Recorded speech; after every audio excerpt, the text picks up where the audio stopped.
This is the VSM Real Estate Podcast. All things real estate, all the time.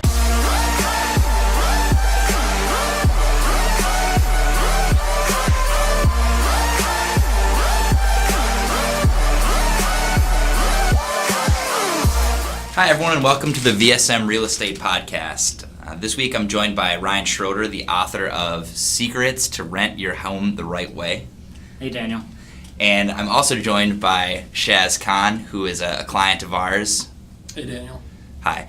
And today we're going to talk a little bit about what it takes to get your property ready to rent, especially for the first time. So Shaz, can you tell us a little bit about your story? Sure. So I've been renting my place out for almost 10 years, 9 years or so. And the first half of that I was doing it on my own. I was working out of Minnesota here, so that led to a lot of trips back and forth between my primary residence and my rental property. Just finding people, a lot of work that I wasn't really prepared for at the very beginning. Finding people, putting ads out for that, getting the place rent ready, cleaning it up, dealing with any tenant issues that come up if somebody decides to leave mid-lease or after the lease, just dealing with all of that. After it got to a point where not only I was working out of town, but also I just wanted to have somebody else take care of that, so I started exploring some options on how can I simplify my life in this capacity. My options were to, I could sell the place or I could rent it out. And so after doing a little bit of research and talking to some people, I decided to rent it out, which, it's got its own set of benefits. Right. And what were the benefits that you first saw when you initially started renting it out? Did you buy it as an investment property or did you buy it as a primary residence and then where took you somewhere else? Like what brought you to renting the first time? Sure. I actually bought it as a primary residence, and then after that, there were just some life changes, so I decided that it was time to use it as an investment property. I didn't want to stay there anymore. So right off the bat, when I made the decision to start using somebody to rent, I was walked through the process of how that goes, given a bunch of documentation. The biggest thing that I noticed right away was just how organized everything was. I'd get forms emailed to me, I'd sign them, send them back. The process was very formal, and everything was really taken care of. I'm only contacted when there's something that needs my attention, and that means a lot to me, because I don't want to spend my time going through all the nitty-gritty details of everything. I really appreciate the fact that I can then spend my time doing the things that I need to do, and then having somebody else manage all of that. Right. And then for you, and then I'll hand it over to Ryan as well, but when making the determination of renting or selling, what was the main thing that made you lean one way or the other? Well, honestly, at the time, the economy wasn't doing so well, and it's like 2008-ish. Yeah. So, selling wasn't really a good option for me at the time. So we call that landlord by default. There you go. So is that really what it's called? Yeah. So that's a street term. Landlord by default. Yeah. And now by choice. Right. So. That was, it was just market conditions, and, it all worked out. I would say, to further that point, VSM as a company came to be because of how many, we call them landlords by default, were out there in the marketplace. Goran and I were in the same position as well. So we had properties that we had purchased prior to the run-up, and, we couldn't sell them. The thought of selling your house and bringing $80,000 cash to the closing table or renting it out, right. It makes the decision pretty easy for a lot of people. There's, I would say, 80+% of our customers started that way. A lot of them have become investors, and now their market values are in a different position than they were when they started with us, but they continue to rent anyhow. Yeah, not to get into too much specifics to dive into your personal situation, but when the market was down like that and you were, X amount underwater because everyone was, were you still able to cover your mortgage and expenses by renting it? Yeah, absolutely. Nice. It was, I was fortunate to be in a situation where that was the case. Mm-hmm. So, I still, you wanted to stop the hemorrhaging, right. But I understand that many people at that time were not as fortunate, and that would have been a higher priority. But nevertheless, I'm grateful. Yeah, totally. No, it sounds like you did, and to have done it yourself is pretty impressive. I think most people, that's a lot of information to get a hold of and wrap your head around to be able to start doing for yourself. So kudos to you on that. Thank you. What made you want to decide to keep it now that the market started picking back up? You're hanging on to it and maintaining it as a rental. Mm-hmm. Yeah. I wasn't too informed when it came to just real estate in general. But after talking to some people and doing my own independent research, really it came down to, I can't make it any simpler than this. There's nothing I was losing, Right. The rent was covering the mortgage. I didn't have to do anything, and the equity was being built. So it was a no-brainer for me, Right. And what was the catalyst that made you decide now's the time where I'm going to get a property management company in place to take care of this for me? Yeah, good question. My schedule just got pretty busy. I started traveling quite a bit, some leisure, some work, and that dictated, the fact that I wasn't there to make a lot of the calls or take care of things that broke around the house, handle, some tenant requests or complaints or anything like that. And, the other thing was just the interpersonal relations between the tenants and myself. I've got a certain demeanor. I deal with people a certain way.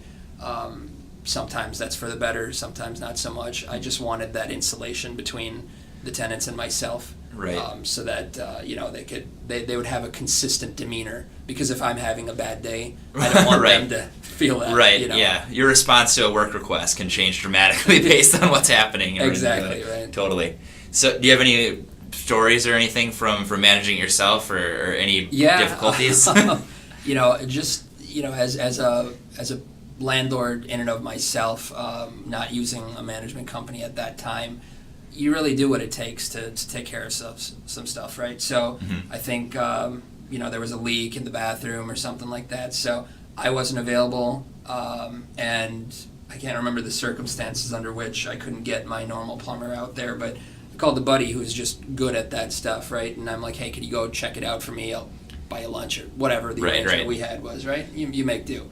Well, he went out there. I forgot to inform the tenants, or the tenant forgot to inform their significant other, and he goes over there and he's got a bunch of tools in his hand, and I get an email saying, this strange man was knocking on the door and like trying to get in, and I'm like, what are you talking about? So that taught me an important lesson about I knew communication's important, but especially in that type of relationship, it just it exemplifies how important every little piece of communication is, and informing them on everything. And it's a two-way street, so right.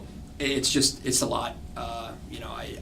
I do not want to get calls every 20 minutes. Not that was the case, but right.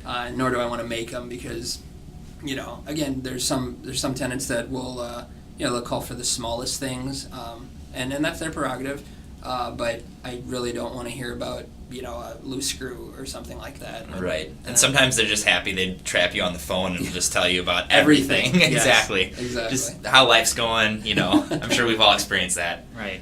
I think that's one of the main benefits that our clients tell us, is that they're afforded the opportunity to maintain this as a business transaction, remain arm's length from the tenants. It's not an interpersonal thing where, you start to like them, and if they're late on the rent, you can't be hard on them. Exactly. Or if they give you a request for, I need a new countertop, you have to have somebody in between as a liaison to know what's reasonable, to take care of things, to communicate, and just allow you to live your life and, Yep. make money and enjoy yourself. And actually, you bring up a good point, Ryan.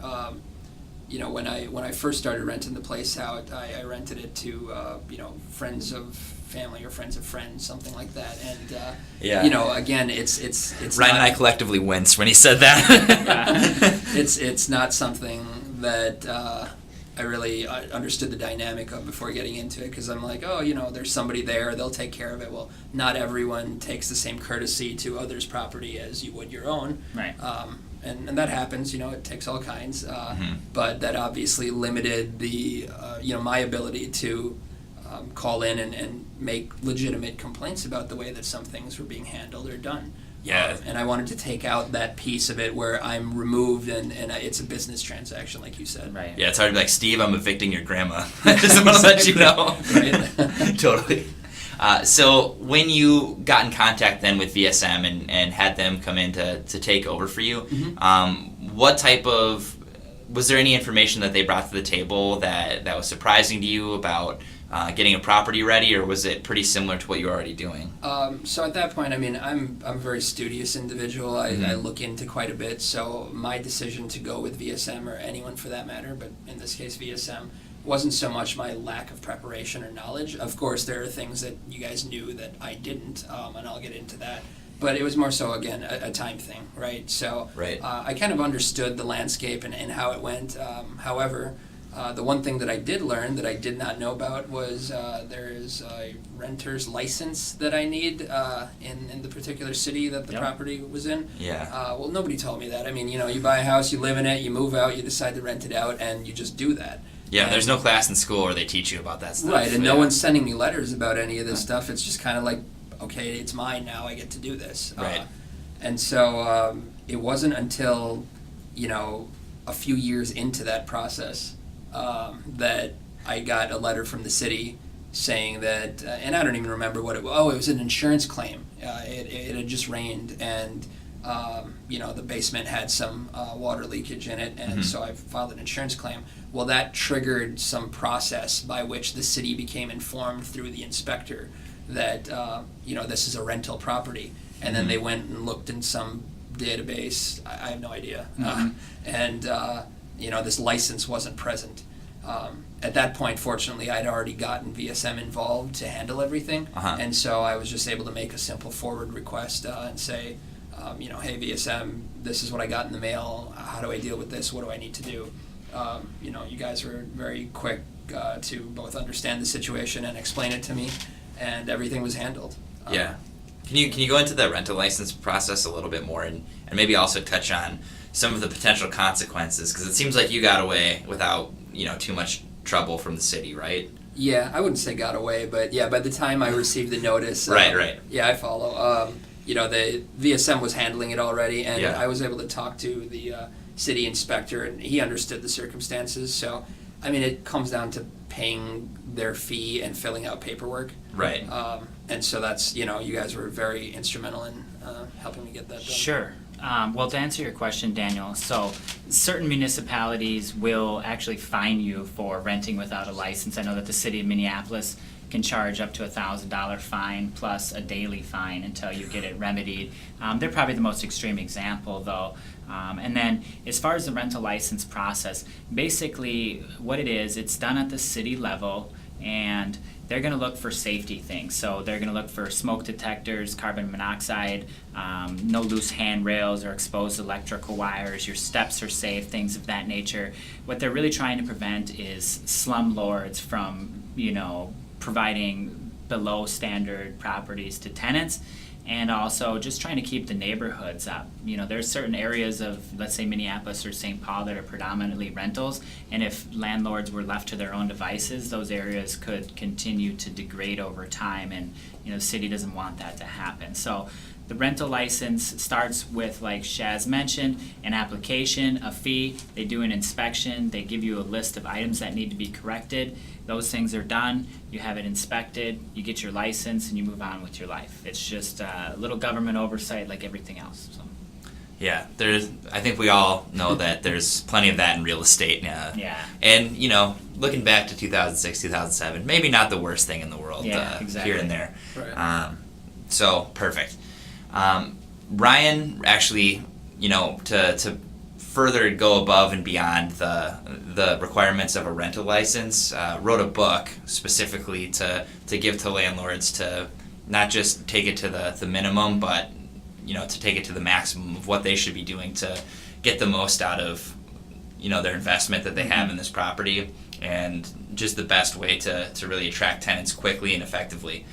Can you give us a little bit more info about some of the steps that you have in place and some of the boxes that you check in terms of consideration? Yeah, absolutely. So the book Secrets to Renting Your Home the Right Way was written because we wanted to try and demonstrate what we do so that when a prospective do-it-yourself landlord really read the book, they would understand that there's a lot more to it than just throwing up a picture on Craigslist and showing someone the house. There's a lot of steps involved. So some of the things that we talk about are rent-ready conditions. So not only making it safe, but also making it attractive, because the rental market is very competitive, just like everything else.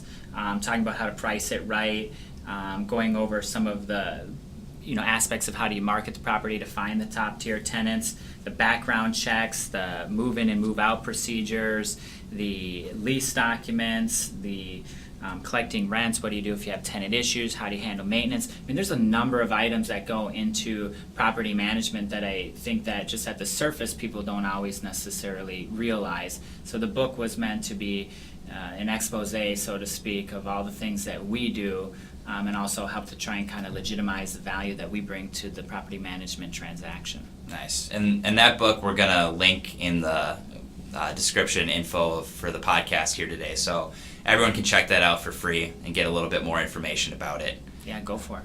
Yeah. So great. So you brought your property over to VSM, got the rental license and everything figured out. What then? Like, where did you take it from that point? Did you, let me interrupt for a second. Oftentimes when we have landlords who've been doing it themselves, the rental license isn't the only thing that they might have not been aware of. Another one is sort of the legal liability implications that you have as a landlord. I don't know if anybody had ever talked to you about holding it in an LLC or how to protect yourself with the right insurance, things like that. Those are things that we typically go into with homeowners as well, making sure that they're adequately protected. Did you end up having to make any changes there, or were you already kind of set up that way? So I was not set up that way. The conversation's been had. At the time, I believe that the conversation was had. I was debating between another property or kind of, looking at next steps, which would formulate perhaps a new plan.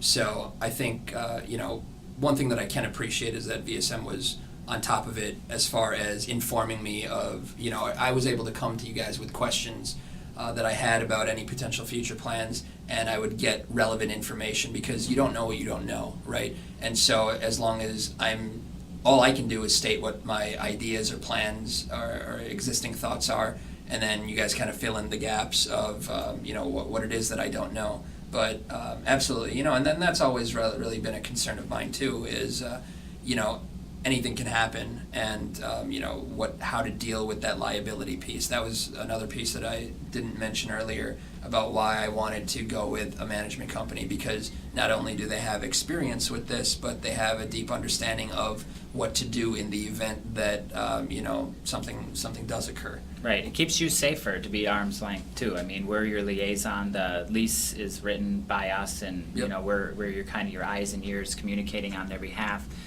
The other thing that a lot of rental owners were not aware of are just the tax implications that come with it. So some of my clients, they would be renting their house, they would be taking the mortgage interest deduction and certain things like they'd always been done, but maybe they weren't claiming the rental income. Maybe they weren't taking the depreciation deduction. There's certain things there too where, we look at the situation, we're like, oof, we want to save you now, and give you that information. Was that something that you had already been aware of, or was that another kind of learning item? Yeah, well, I will say that, as a businessman, I'm kind of always on the lookout for how the IRS is interacting with me. And so being that the, rental they love to do it, don't they? Love it. Being that the rental property was producing an income, I knew that meant something. I didn't know what it was. So again, after looking into it and, talking to my tax advisor, I knew enough to know that I had to report that income, and that was being offset. That would offset, the fact that I was claiming the mortgage interest. Right. One thing that I've noticed a lot of tax advisors aren't even aware of is the depreciation deduction for rental property owners. The very quick and dirty of that is you take the value of your property and you allocate it to land, building, and personal property. And the land part of it is not depreciable, but the building and the personal property is. So a lot of rental owners can actually be cash flowing on their investment and take these, what I call them phantom deductions, because you're not actually writing a check for them, and use that to offset all of their rental income and show a tax loss and actually get a larger refund on their taxes while someone else is paying off their mortgage, their property is going up in value, and they're cash flowing. So these are the kinds of things that we like to take a homeowner or a prospective investor and kind of walk them through it so they understand all the different loopholes that are associated with real estate, because as much as everybody doesn't like the IRS, the tax code is very favorable to real estate owners. So yeah, absolutely. That big book of theirs, it never really ends, and there's just so much in it. So it's I try to make sure that I'm connected to individuals in all sectors related to anything that I'm dealing with, so that I can be more informed and ask the right questions, because again, I wouldn't have known before to even consider the fact that some of these possibilities exist, right? That I can do the depreciation thing or anything like that. IRS publication 527 is a real interesting read. Someone write that down. Yeah. No, I think Ryan's done a really good job of outlining for everybody kind of the bullet points that they need to hit, the big things that you need to look at when you're a new rental owner, and they're really getting the property rent ready, the liability, and the tax implications as well. So making sure you understand those and having a group of people around you who can educate you on that is just of utmost importance, I think. Yeah. So what you're 5 years in. I know time now is kind of the limiting factor, and you don't want to spend that much time monitoring the property anymore. How did you justify the cost for what you were paying into it? Because you are paying to have a property management company, and it is a substantial amount of money. Sure. I think there's two groups of people, right? There's the people who measure everything in dollars, and there's those that understand that time is money as well. Right. And I'm definitely of the latter mentality. So granted, there are costs, but I weigh those in terms of my benefit. So if I can equate that to a number of hours per week or per day or per month, whatever it may be, that frees me to do the other activities that I need to produce income or take care of my family or whatever it may be. That will offset whatever that dollar value is, and in this case, it did. I wouldn't say it's insurmountable. I mean, it's definitely reasonable, but that justified it for me. Plus, I'm the type of person who I'll go in and try anything just to see how it works, because that's how I learn. Right? I could take your word for it all day, but until I use you guys or I do something, I don't really know how I feel about it.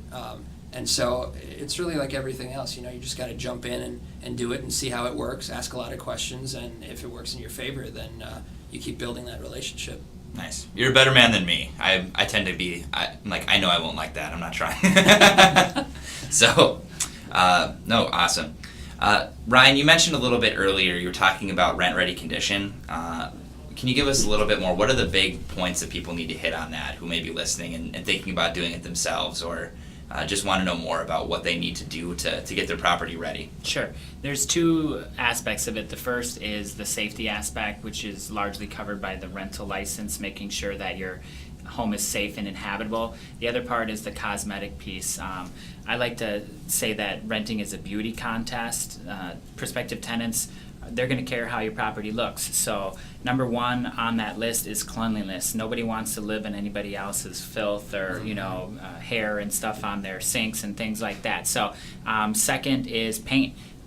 Colors should be modern. I know right now gray walls with white trim is in and things like that. If you have a neutral wood throughout your house, we often do just like a soft tan, things that are very agreeable to neutral, things like that. And then the third is flooring.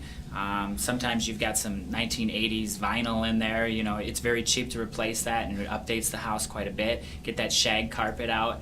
Anything you can do to bring the property up to a little bit more modern times. And, you know, we rarely advocate for things like new countertops and new windows and things like that, because those aren't going to get you quite that bang for the buck. But a fresh, you know, ready to move in property is what every tenant is looking for. Right. And I think the things that you mentioned too are, you know, besides being hugely important, are also relatively inexpensive. So, Yeah. you know, that's a great thing to keep in mind, because, you know, there are also things that you're going to have to keep refreshing as you go. Right. I'd like to refer to the high cost of saving money when I refer to those improvements. So some people think, oh, I'm just going to rent it as is. Well, let's say you don't spend $2,000 to bring your property up to speed, and it sits vacant for a couple of months, and you rent it for $1,400. Well, then next year you decide you're going to try it the other way and listen to me, and you spend a couple $1,000. Now you get it rented right away. You don't experience any vacancy, and you get $1,600 a month. It's, you know, there's a justification, financial justification, I should say, to every improvement that I ever recommend. And Sure. it's about just dollars. So That makes sense. Can we take it back? Sorry, back to the very beginning here. You just decide that, you know, situation changes. You need to get out of this place. Sure. You're getting ready to rent it. What were the major concerns that you had with it at that point, of having someone else live in your home? You know, at the time it was really the I don't want to say the character, but you know, who was getting in there, right? Because everyone's got a different way of living and a lifestyle, and you know, that was one of my concerns, because actually this happened to me. I had some tenants, short-lived, that came in, and they had a small child, and the kid was you know, running around diaperless apparently. So there was a lot of cleanup. Like where this is going, yeah. So there was a lot of cleanup to do there, and you know, and I had to have that awkward, difficult conversation of like, you know, I'm not telling you how to parent, because that's your life, but please respect the fact that you're in a place that you're renting, and you know, don't make these types of messes. Which again, you know, I wasn't used to those conversations. B, it's really difficult to bring that stuff up, and C, it's like how do you even deal with that? You know, like, right. It's renting a property does provide a lot of situations and a lot of sentences that you never think you'll have to say. Like, can you please ask your child to stop pooping on my floor? Pretty much. Yeah.